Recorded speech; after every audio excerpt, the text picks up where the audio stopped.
Kita beralih ke berita selanjutnya. Pasangan calon wali kota dan wakil wali kota Tual wajib lapor dana kampanye. Waktunya hanya 2 hari.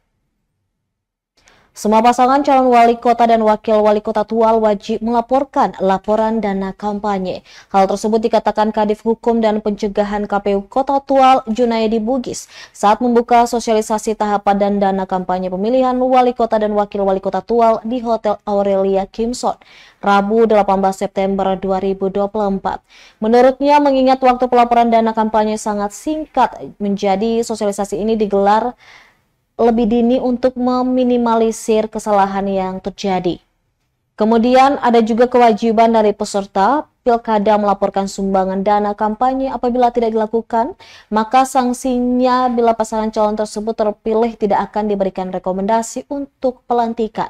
Dikatakan KPU selalu menekankan kepada pasangan calon pilkada menjunjung tinggi prinsip transparansi dan akuntabilitas pengelolaan dana kampanye. KPU Tual mengharapkan dengan adanya sosialisasi ini seluruh peserta pilkada dapat memahami dan mematuhi regulasi yang ada sehingga pelaksanaan kampanye dapat berjalan dengan baik dan sesuai dengan prinsip-prinsip demokrasi.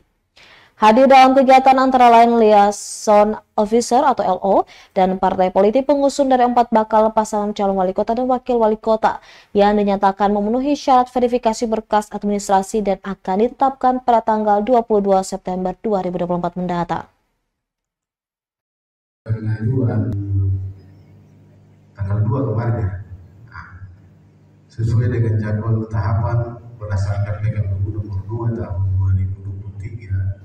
Jadwal dan tahapan itu sudah. Download Tribun X sekarang, menghadirkan lokal menjadi Indonesia.